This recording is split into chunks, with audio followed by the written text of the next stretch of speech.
Do this to control your anger.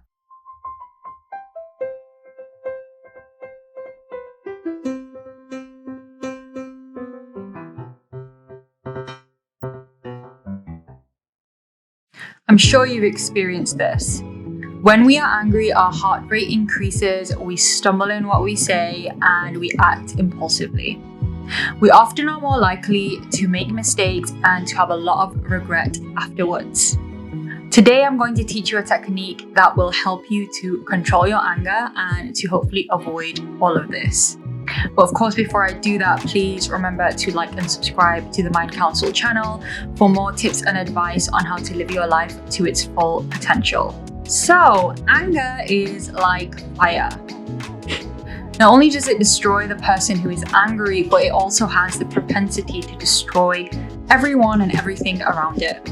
So it's vital that you work on strategies to replace your anger and your fire with cool, calm water.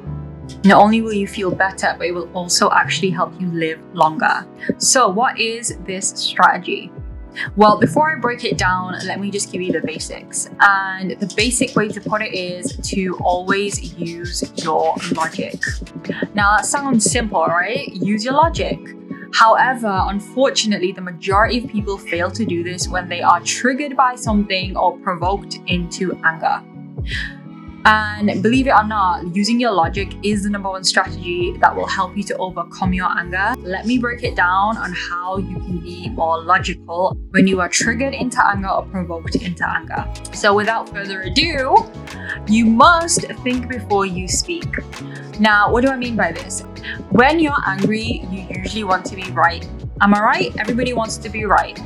You want to win, you want to get your point across by any means necessary.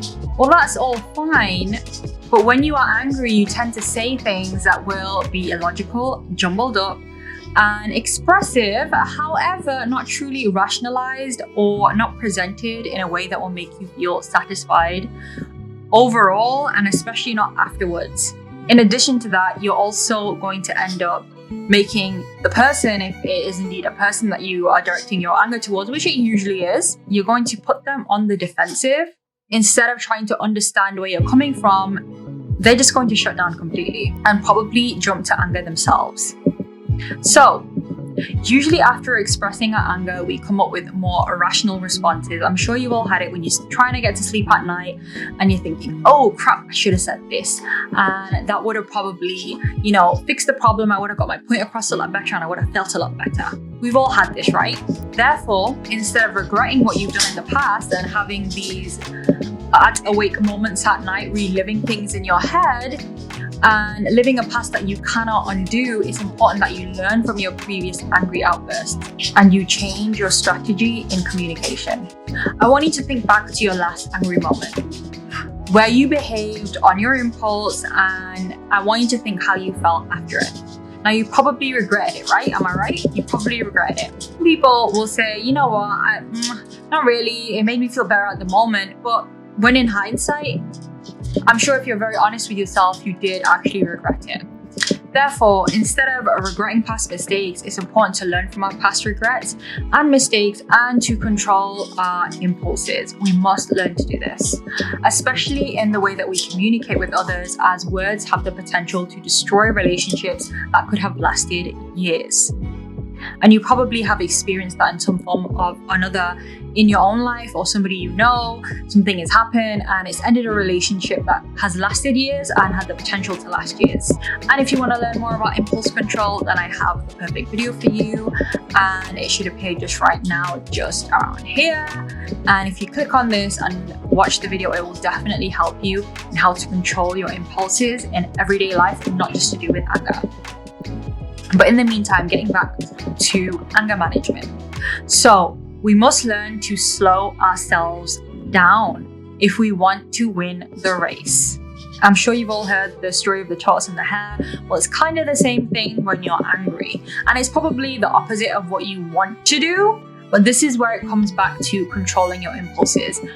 It's better usually to go against what you want to do impulsively, because you're less likely to regret it in the long run, and is usually the best option in the long run.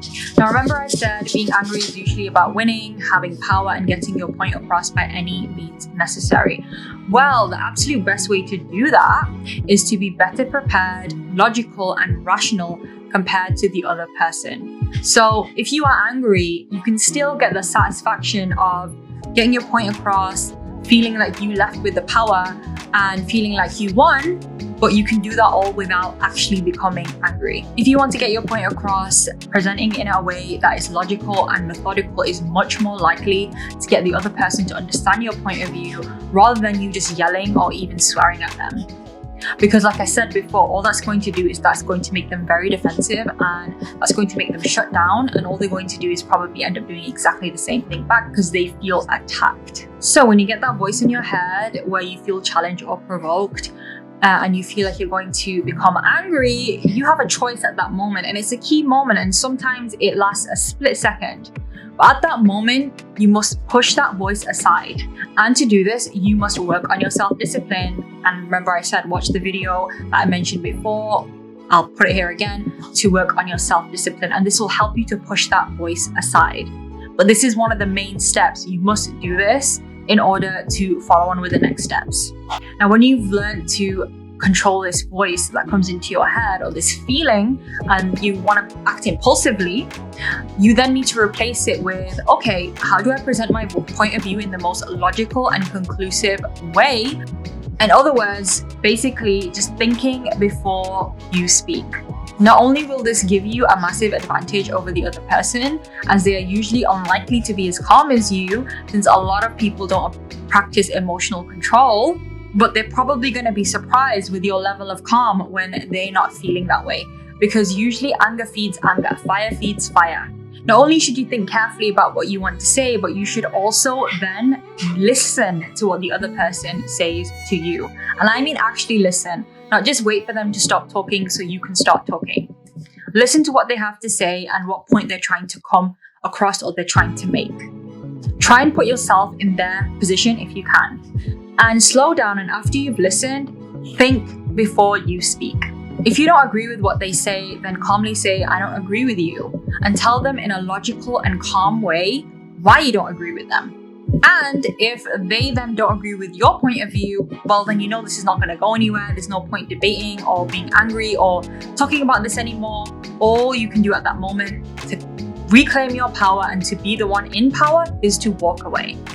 And a lot of people don't think like this, and a lot of people don't understand this, but when you walk away from a situation where you could have been confrontational, where you could have been impulsive and angry, you're actually taking the power away from the situation 100% of the time. And you're doing this because you are refusing to make yourself upset, you are withdrawing your attention, and usually this is exactly what the situation demands, your attention and for you to become upset. So basically, you're taking that matchstick away and you're not continuing to feed the flames. Now, I know this is easier said than done, but with practice, all things are possible. Work through it step by step. And just to break it down even further, just so you have a handy list of what you can do when you become angry. And it's totally possible to follow this list if you just slow yourself down and not rush yourself. Because usually what happens is when we become angry or when we are triggered to anger, we want to say as much as we can, as quick as we can. We want to act as quick as we can because we feel attacked, we feel threatened, we feel upset. Whereas if you do the opposite and you're like, okay, well, feeling attacked, feeling threatened, feeling all of this, me becoming angry has never really achieved anything. If anything, I regret it afterwards and it's not brought me any real benefit. So instead, I'm going to slow things down. I'm going to think about what I need to do next. I'm going to be methodical, and I'm going to realize that if I want to win the race, slow and steady does it. So for my first point, remember when you last acted angry and on impulse and the regret that you felt. You must do this because humans are less likely to repeat behaviors that cause them pain. So this is a very important step. Secondly, you must dismiss the anger-provoking voice by working on impulse control and not taking everything that happens as a personal attack sent to destroy you. Instead, think of this as a way to change your situation to your advantage and to walk away with the power. And this is going to make you feel better instead of worse afterwards. Thirdly, I want you to replace that voice with how can I word myself better and more properly? And what is the best way that I can put myself across in a logical and concise manner? And if you are angry at an object or situation and not a person, then you need to ask yourself, will acting angry actually change the situation or make it better? And the answer is always going to be no. There's no point becoming angry over something that you have no control over anyway. Fourthly, I want you to listen to the other person and remember to listen. And I want you to think about coming to common terms with this person instead of pushing your opinion on this other person or your feelings on this other person and forcing yourself to accept their opinions. Next, I want you to respond in a calm, calculated, well thought out way that's methodical. This will automatically put you at an advantage. Now, next, if there is no agreement that can be reached, then you need to walk away and take your power with you.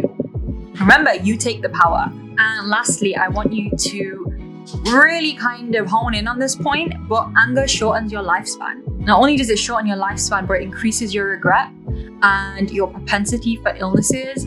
And guess what? It will never truly satisfy you in the long run. Okay, so I will bring you more tips on anger management in the future. But for now, let me know what helps you when you are angry and leave your tips in the comments below. I'd love to hear from you. And thank you so much for watching the Mind Council and stay tuned.